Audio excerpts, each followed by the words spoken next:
पुरुषोत्तम मास अधिक मास के द्वितीय दिवस की ढेरों शुभकामनाएं। दूसरे दिन की ढेरों शुभकामनाएं। आज पुरुषोत्तम मास का दूसरा दिन है और आज हम सुनेंगे अधिक मास अध्याय 2 की पवित्र कथा। इससे पहले आपने हमारे चैनल पर अधिक मास के पिछले अध्याय की पवित्र कथा सुनी थी। प्रिय भक्तों, जरा मन को शांत करके श्रद्धा के साथ इस कथा को सुनिए, क्योंकि अधिक मास की महिमा कोई साधारण बात नहीं है। ये वो महीना है जिसे स्वयं भगवान विष्णु ने अपना नाम देकर पुरुषोत्तम बनाया। जो मास कभी तिरस्कृत था वो ही आज सभी महीनों में श्रेष्ठ माना जाता है। और यही प्रश्न एक समय देवर्षि नारदा जी के मन में भी उठा था। देखिए, नारद जी कोई सामान्य ऋषि नहीं है। वे त्रिलोक में भ्रमण करने वाले भगवान के परम भक्त, वेद और पुराणों के ज्ञाता और हरि नाम संकीर्तन के प्रचारक माने जाते हैं। लेकिन आप समझ रहे हैं, संतों के भी कभी कभी ऐसा प्रश्न उठता है जो संसार के कल्याण के लिए होता है, क्योंकि जो प्रश्न संत पूछते हैं उसका उत्तर केवल उनके लिए नहीं बल्कि समस्त जीवों के कल्याण के लिए होता है। एक समय की बात है, देवर्षि नारद जी लोकांतर में भ्रमण करते हुए पृथ्वी लोक पर आए। वहां उन्होंने देखा कि अनेक भक्त अधिक मास आने पर विशेष नियमों का पालन कर रहे हैं। कोई काल नदी में स्नान कर रहा है, कोई तुलसी के समीप दीपदान कर रहा है, कोई गीता का पाठ कर रहा है, कोई हरि नाम संकीर्तन में लीन है। कहीं ब्राह्मण भोजन कराया जा रहा था, कहीं गौ सेवा हो रही थी, कहीं गरीबों को अन्न और वस्त्र का दान दिया जा रहा था। नारद जी ये सब देखकर बड़े प्रसन्न हुए, लेकिन उनके मन में एक गहरा प्रश्न भी उठा। उन्होंने सोचा, आखिर ऐसा क्या कारण है कि अधिक मास को इतना श्रेष्ठ माना गया है? ये महीना महीनों से अलग क्यों है? इसमें किए गए छोटे से पुण्य का फल भी इतना बड़ा क्यों बताया गया है? और प्रिय भक्तों, यही प्रश्न आगे चलकर एक दिव्य संवाद का कारण बना। नारदा जी तुरंत वैकुंठ धाम की ओर चल पड़े। उनके हाथ में वीणा थी, मुख पर नारायण नारायण का मधुर उच्चारण था। जब वे वैकुंठ पहुंचे तो वहां का दिव्य दृश्य देखकर उनका मन भक्ति से भर गया। चारों ओर अद्भुत प्रकाश था। वैकुंठ में रहने वाले पार्षद भगवान के गुणों का गान कर रहे थे। कहीं शंख की ध्वनि गूंज रही थी, कहीं भगवान के चरणों में भक्त झुके हुए थे। भगवान श्री हरि शेषनाग की शैया पर विराजमान थे। माता लक्ष्मी उनके चरण दबा रही थी। भगवान का मुख कमल की तरह शांत और करुणा से भरा हुआ था। नारद जी ने तुरंत दंडवत प्रणाम किया और अत्यंत विनम्रता से बोले, हे प्रभु, समस्त जगत के पालन करता है, आप ही भक्तों के दुख हरने वाले हैं। मेरे मन में एक जिज्ञासा उठी है, कृपा करके उसका समाधान कीजिए। भगवान मुस्कुराए। देखिए, भगवान को अपने भक्तों के प्रश्न बहुत प्रिय लगते हैं, क्योंकि जहाँ जिज्ञासा होती है वही ज्ञान का प्रकाश उतरता है। भगवान बोले, हे नारद, पूछो, तुम्हारे मन में जो प्रश्न है वो संसार के कल्याण का कारण बनेगा। नारदा जी फोल्डेड हैंड्स करके बोले, हे पुरुषोत्तम प्रभु, मैंने देखा है कि पृथ्वी पर अधिक मास आने पर लोग विशेष व्रत, दान, जप और भक्ति करते हैं। शास्त्रों में भी इसकी बहुत महिमा कही गई है, लेकिन मैं ये जानना चाहता हूँ कि ये अधिक मास सबसे पवित्र क्यों माना गया है? इसका महत्व अन्य महीनों से अधिक क्यों है? प्रिय भक्तों, जरा ध्यान दीजिए। अब भगवान स्वयं उस रहस्य को प्रकट करने जा रहे हैं जो पद्म पुराण और स्कंद पुराण में विस्तार से वर्णित है। श्री हरि बोले, हे नारद, बहुत समय पहले की बात है, जब सृष्टि की व्यवस्था बनाई गई तब 12 महीनों की रचना हुई। प्रत्येक महीने का एक स्वामी निर्धारित किया गया। किसी महीने का संबंध सूर्य से था, किसी का चंद्र से, किसी का विशेष देवताओं से, लेकिन जो अतिरिक्त समय बच जाता था उसका कोई स्वामी नहीं था। भगवान आगे बोले, वो अतिरिक्त काल अत्यंत दुखी रहने लगा। कोई उसे स्वीकार नहीं करता था, सभी उसे मलमास कहकर तिरस्कार करते थे। किसी शुभ कार्य में उसका उपयोग नहीं होता था। विवाह, यज्ञ, गृह प्रवेश, मांगलिक कार्य, सब में उसे अशुभ मानकर दूर रखा जाता था। अब जरा सोचिए, जिसे संसार तुच्छ समझे, जिसका कोई सम्मान ना करे, उसकी स्थिति कैसी होती होगी?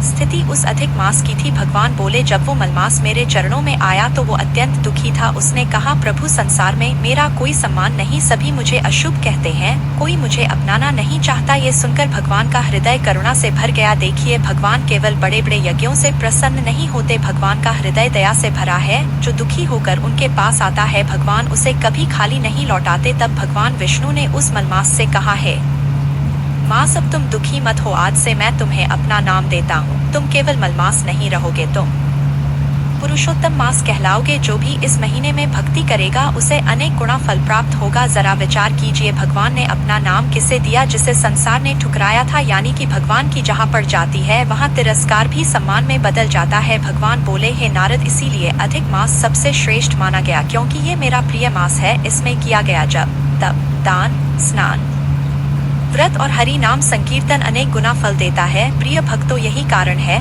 कि शास्त्रों में अधिक मास को साधना का महीना कहा गया है। ये केवल का अतिरिक्त समय नहीं है, ये आत्मा को शुद्ध करने का अवसर है। स्कंद पुराण में कहा गया है कि जो व्यक्ति अधिक मास में प्रातःकाल स्नान करके भगवान विष्णु का स्मरण करता है, उसके अनेक जन्मों के पाप नष्ट होने लगते हैं। अब यहाँ ध्यान दीजिए, केवल बाहरी स्नान की बात नहीं है। शास्त्र कहते हैं कि शरीर के साथ मन का स्नान भी आवश्यक है, यानी कि मन से ईर्ष्या, क्रोध, द्वेष, लोभ, इन सब को हटाना भी अधिक मास की साधना है। नारद जी अत्यंत ध्यान से भगवान की बातें सुन रहे थे। भगवान आगे बोले, हे नारद, जो भक्त इस महीने में तुलसी की सेवा करता है, दीपदान करता है, गीता का पाठ करता है, वो मुझे अत्यंत प्रिय होता है। देखिए, तुलसी केवल एक पौधा नहीं मानी गई। वैष्णव परंपरा में तुलसी माता को भक्ति का स्वरूप कहा गया है। अधिक मास में तुलसी के पास दीप जलाना, जल अर्पित करना, हरि नाम लेना, ये सब भगवान को बहुत प्रिय है। नारद जी ने, प्रभु, क्या केवल बड़े बड़े तपस्वी ही इसका लाभ प्राप्त करते हैं? भगवान मुस्कुराए और बोले, नहीं नारद, यदि कोई गरीब मनुष्य भी सच्चे भाव से एक दीपक जलाता है, एक बार मेरा नाम लेता है, एक लोटा जल अर्पित करता है, तो भी उसे महान पुण्य प्राप्त होता है। प्रिय भक्तों, भगवान भाव के भूखे हैं, आप समझ रहे हैं। भगवान को नहीं चाहिए, उन्हें सच्चा प्रेम चाहिए। भविष्य पुराण में भी वर्णन मिलता है कि अधिक मास में किया गया दान अक्षय फल देने वाला होता है। विशेष रूप से अन्नदान, गौ सेवा और ब्राह्मण सेवा का बहुत महत्व बताया गया है। अब जरा सोचिए, भूखे को भोजन देना कितना बड़ा धर्म है। शास्त्र कहते हैं, जिस घर से कोई भूखा वापस नहीं जाता, वहाँ भगवान कृपा बनी रहती है। इसीलिए अधिक मास में लोग अन्न दान करते हैं। कोई गरीबों को भोजन कराता है, कोई गौशाला में सेवा करता है, कोई संतों को वस्त्र देता है। और जो ये सब श्रद्धा से करता है, उसके जीवन में धीरे धीरे भीतर की कठोरता पिघलने लगती है। भगवान ने आगे कहा है, नारद, इस महीने में गीता का पाठ विशेष फलदायी है, क्योंकि गीता मेरा स्वरूप है। यानी कि जो व्यक्ति अधिक मास में प्रतिदिन गीता के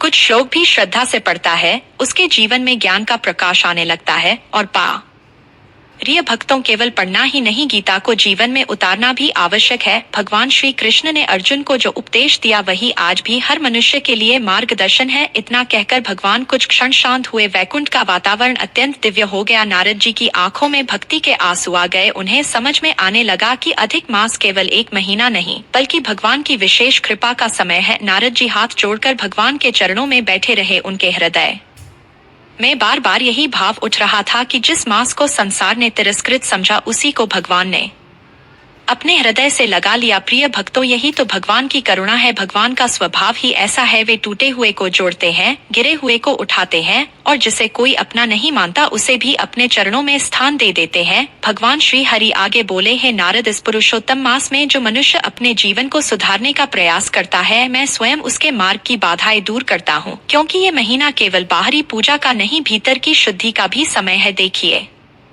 यहाँ एक बहुत गहरी बात भगवान समझा रहे हैं। केवल दीप जलाना, व्रत रखना या दान करना ही पर्याप्त नहीं है। यदि मन में कपट, घृणा, क्रोध और अहंकार भरा रहे तो साधना अधूरी रह जाती है। अधिक मास हमें भीतर से बदलने का अवसर देता है। स्कंद पुराण में आता है कि जो व्यक्ति अधिक मास में संयम रखता है, मधुर वाणी है, दूसरों को दुख नहीं देता और हरि नाम का स्मरण करता है, उसका मन धीरे धीरे शांत होने लगता है। यानी कि ये महीना केवल कर्मकांड नहीं, बल्कि आत्मा की यात्रा है। नारद जी ने भगवान से पूछा, प्रभु, यदि कोई मनुष्य बहुत पापों में फंसा हो, उसका जीवन गलतियों से भरा हो, तो क्या उसे भी इस मास का लाभ मिल सकता है? भगवान विष्णु ने अत्यंत करुणा से कहा है, नारद, यदि कोई सच्चे मन से पश्चाताप करके इस महीने में मेरी शरण आ जाए, तो मैं उसके अनेक जन्मों के दोषों को भी क्षमा कर देता हूँ। प्रिय भक्तों, जरा इस बात पर विचार कीजिए। संसार में मनुष्य कितनी ही गलतियां कर ले, लेकिन भगवान का द्वार कभी बंद नहीं होता। इसीलिए शास्त्रों में कहा गया है कि अधिक मास आत्मचिंतन का महीना है, अपने जीवन देखने का, अपने दोषों को पहचानने का और भगवान की ओर लौटने का महीना। पद्मा पुराण में एक स्थान पर भगवान कहते हैं, जो पुरुषोत्तम मास में श्रद्धा से मेरा नाम लेता है, मैं उसके निकट ही निवास करता हूँ। अब आप समझ रहे हैं कि हरि नाम संकीर्तन का इतना महत्व क्यों बताया गया है। हरे कृष्ण, श्री हरि नारायण गोविंद, ये केवल शब्द नहीं है, ये स्वयं भगवान का स्वरूप माने गए हैं। इसीलिए लोग कहते हैं कि अधिक मास में जितना हो सके भगवान का नाम लेना चाहिए। चलते फिरते, उठते बैठते, काम करते समय भी मन में हरि नाम चलता रहे, क्योंकि नाम में बहुत शक्ति है। नारद जी भगवान की बातें सुनकर भाव विभोर हो गए। उनकी वीणा अपने आप मधुर ध्वनि करने लगी। वे बार बार नारायण नारायण कह रहे थे। भगवान आगे बोले, हे नारद, इस महीने में जो भक्त प्रातः काल ब्रह्मा मुहूर्त में उठकर स्नान करता है वो विशेष प्राप्त करता है। देखिए, हमारे शास्त्रों में ब्रह्मा मुहूर्त का बहुत महत्व बताया गया है। सुबह का वो समय जब वातावरण शांत होता है, मन निर्मल होता है और साधना जल्दी फल देती है। अधिक मास में यदि कोई व्यक्ति सूर्योदय से पहले उठकर नदी, सरोवर या घर में ही पवित्र भाव से स्नान करें और भगवान का ध्यान करें तो उसका मन हल्का होने लगता है।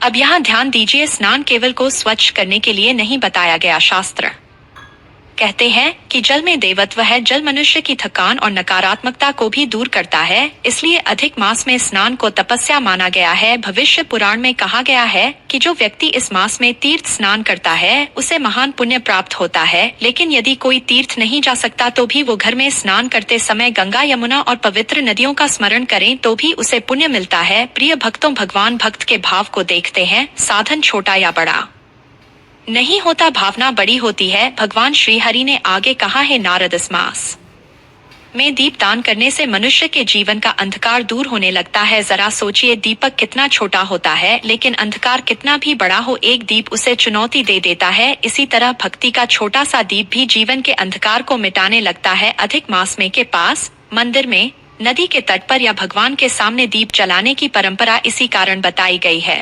दीपक केवल तेल और बाती नहीं है। दीपक का अर्थ है भीतर की चेतना को जगाना। नारद जी ने पूछा, प्रभु, क्या केवल धनी लोग ही अधिक दान करके बड़ा फल पाते हैं? भगवान बोले, नहीं नारद, जो अपनी क्षमता के अनुसार श्रद्धा से देता है वही सच्चा दान है।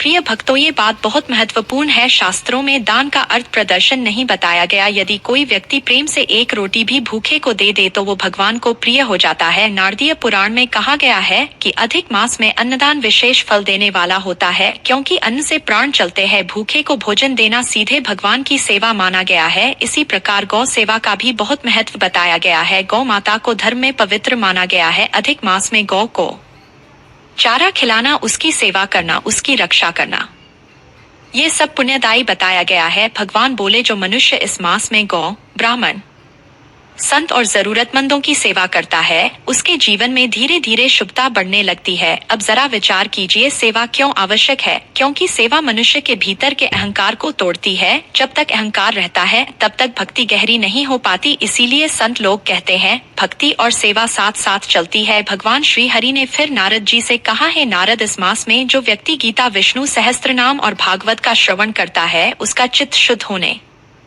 लगता है।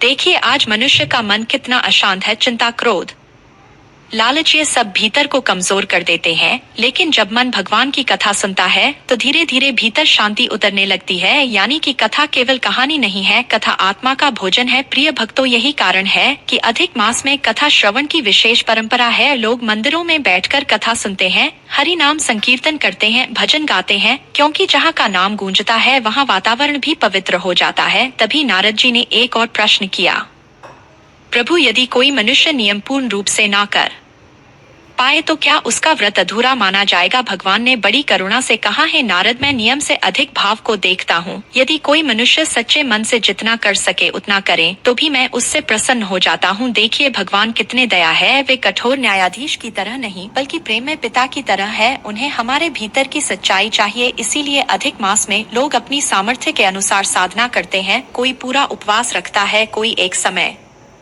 भोजन करता है, कोई केवल सात्विक भोजन लेता है, कोई अतिरिक्त जप करता है। शास्त्र कहते हैं कि जो श्रद्धा से किया जाए वही सफल होता है। भगवान बोले, इस मास में क्रोध कम करना, झूठ ना बोलना, किसी का अपमान ना करना और मन भगवान में लगाना, ये भी महान व्रत है। प्रिय भक्तों, जरा इस बात को अपने जीवन से जोड़कर देखिए। यदि मनुष्य केवल एक महीना भी संयम और भक्ति से जी ले तो उसके जीवन में परिवर्तन शुरू हो सकता है। अधिक मास इसलिए महान नहीं है कि उसमें केवल विशेष तिथियां आती है। अधिक मास इसलिए महान है क्योंकि ये मनुष्य को भगवान के निकट ले जाने का अवसर देता है। वैकुंठ में नारद जी अब भीतर से पूरी तरह भाव विभोर हो चुके थे।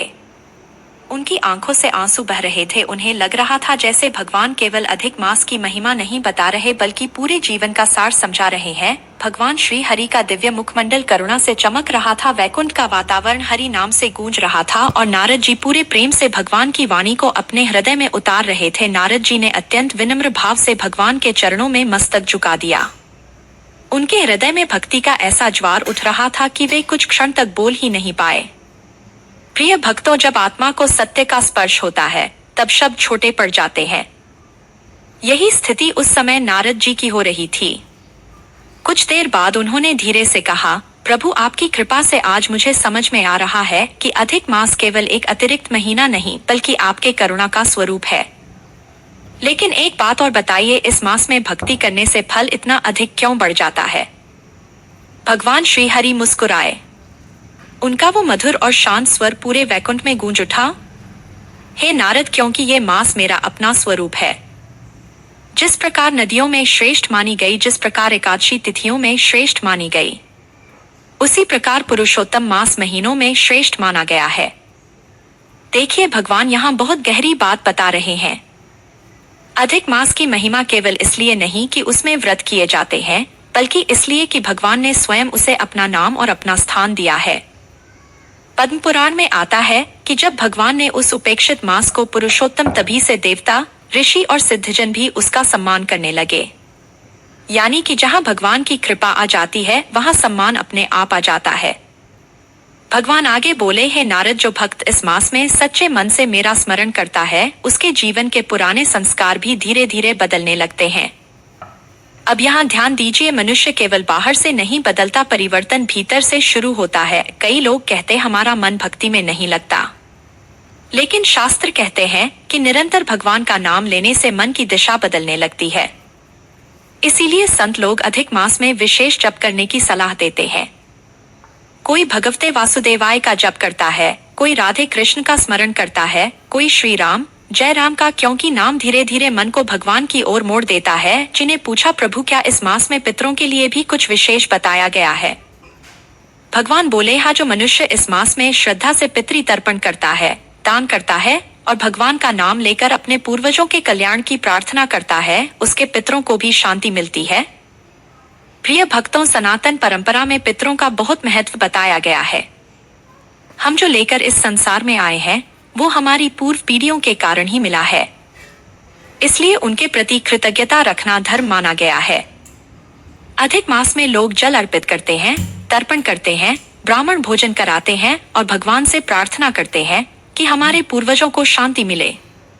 शास्त्र कहते हैं कि इससे परिवार में भी शुभता बढ़ती है। भगवान ने आगे कहा, हे, इस मास में यदि कोई मनुष्य क्रोध छोड़कर क्षमा का मार्ग अपनाए तो वो मुझे अत्यंत प्रिय होता है। जरा सोचिए, भगवान ने यहाँ कितनी बड़ी शिक्षा दे दी।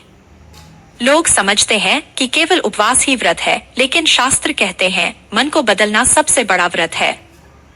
यदि मनुष्य एक महीना भी निंदा छोड़ दे, कटु वचन छोड़ दे, दूसरों को दुख देना छोड़ दे तो उसका जीवन बदल सकता है। यानी कि मास केवल पूजा पाठ का नहीं, व्यवहार सुधारने का भी समय है। नारद जी ध्यान पूर्वक भगवान की बातें सुन रहे थे। उन्होंने पूछा, प्रभु, संसार में बहुत लोग ऐसे हैं जो दुखों से घिरे रहते हैं। कोई रोग से परेशान है, कोई चिंता से, कोई गरीबी से। क्या अधिक मास उनकी भी सहायता कर सकता है? भगवान श्री हरि बोले, हे नारद, जो मनुष्य दुख में भी मेरा स्मरण करता है मैं उसे अकेला नहीं छोड़ता। अधिक मास में की गई भक्ति मनुष्य को भीतर से मजबूत बनाती है। प्रिय भक्तों, भगवान का ये वचन बहुत बड़ा सहारा है, क्योंकि जीवन में कठिनाइयां सबके पास आती है, लेकिन जब मनुष्य भगवान से जुड़ जाता है तब उसके भीतर सहन करने की शक्ति आने लगती है।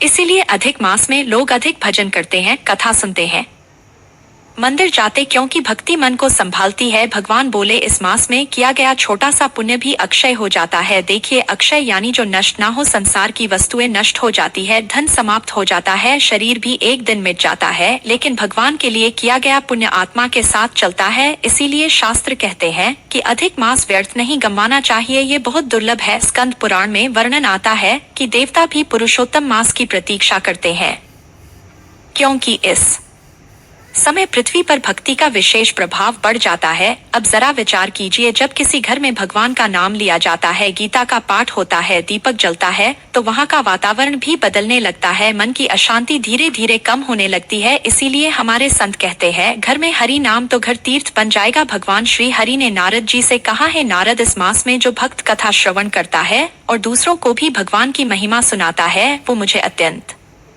प्रिय है। प्रिय भक्तों, कथा सुनना और सुनाना दोनों महान पुण्य बताए गए हैं, क्योंकि भगवान की कथा केवल मनोरंजन नहीं है, कथा मनुष्य के भीतर सोई हुई भक्ति को जगाती है। कई बार संसार की दौड़ में इतना उलझ जाता है कि भगवान को भूलने लगता है, लेकिन जब वो कथा सुनता है तो उसे याद आता है कि जीवन का अंतिम लक्ष्य केवल धन और सुविधा नहीं, बल्कि आत्मा का कल्याण भी है। नारद जी ने अत्यंत भावुक होकर कहा, प्रभु, अब मुझे समझ में आ रहा है कि अधिक मास वास्तव में आपकी विशेष कृपा का समय है। भगवान मुस्कुराए और बोले, हे नारद, जो भक्त इस मास में एक भी दिन सच्चे मन से मेरी शरण में आता है, उसका जीवन व्यर्थ नहीं। देखिए भगवान का ये वचन कितना बड़ा है। संसार में लोग वर्षों तक भटकते रहते हैं, लेकिन जब मन भगवान की ओर मुड़ता है तभी जीवन का वास्तविक मार्ग शुरू होता है। भगवान आगे बोले, इस मास में लोभ कम करो, सेवा बढ़ाओ, नाम जपो, कथा सुनो और दूसरों के प्रति दया रखो। यही पुरुषोत्तम मास की सच्ची साधना है, यानी कि केवल बाहरी नियम नहीं, भीतर का परिवर्तन ही अधिक मास का सार है। प्रिय भक्तों, जरा अपने जीवन की ओर देखिए। कितनी बार हम छोटी छोटी बातों में उलझ जाते हैं। क्रोध, तुलना, ईर्ष्या, चिंता, ये सब मन को भारी कर देते हैं। लेकिन जब मनुष्य भगवान के चरणों में बैठता है तो भीतर हल्कापन आने लगता है। इसीलिए अधिक मास को आत्मशुद्धि का महीना कहा गया है। नारद जी अब पूरी तरह आनंद और भक्ति में डूब चुके थे। उनकी से मधुर स्वर निकल रहे थे। वैकुंठ में भगवान के पार्षद भी हरि नाम का गान कर रहे थे। भगवान श्री हरि ने अंत में कहा, है नारद, पृथ्वी पर जाकर लोगों को ये संदेश देना कि अधिक मास को व्यर्थ न गवाएं। इस समय किया गया भक्ति का छोटा प्रयास भी मनुष्य को मेरे निकट ले आता है। ये सुनते ही नारद जी ने बार बार भगवान को प्रणाम किया। उनके में अब केवल एक ही इच्छा थी, पृथ्वी पर जाकर लोगों को पुरुषोत्तम मास की महिमा सुनाना, ताकि अधिक से अधिक जीव भगवान की शरण में आ सके। और प्रिय भक्तों, यही कारण है कि संत, महात्मा और पुराण सभी अधिक मास की इतनी महिमा गाते हैं, क्योंकि ये महीना मनुष्य को संसार से भागने नहीं बल्कि भगवान से जुड़ने की शिक्षा देता है। मेरे प्यारे धर्म श्रोताओं, जब भगवान श्री हरि से ये दिव्य उपदेश प्राप्त करके नारद जी वैकुंठ से लौटे, तब उनके हृदय में केवल एक ही संकल्प था, संसार के जीवों तक पुरुषोत्तम मास की महिमा पहुंचानी है। वे लोकांतर में घूमकर यही संदेश देने लगे कि ये महीना साधारण नहीं है, ये भगवान की विशेष कृपा का समय है। नारद जी जहाँ भी जाते वहाँ हरि नाम संकीर्तन होने लगता। लोग श्रद्धा से भगवान का नाम लेने लगते। कोई गीता का पाठ करता, कोई तुलसी के पास दीप जलाता, कोई गरीबों को भोजन कराता, कोई गौ सेवा करता और धीरे धीरे लोगों के जीवन में परिवर्तन आने लगा। देखिए, यही तो भक्ति की शक्ति है। भक्ति केवल मंदिर तक सीमित नहीं रहती, वो मनुष्य के व्यवहार में उतरती है, उसके बोलने के ढंग में उतरती है, उसके स्वभाव में उतरती है।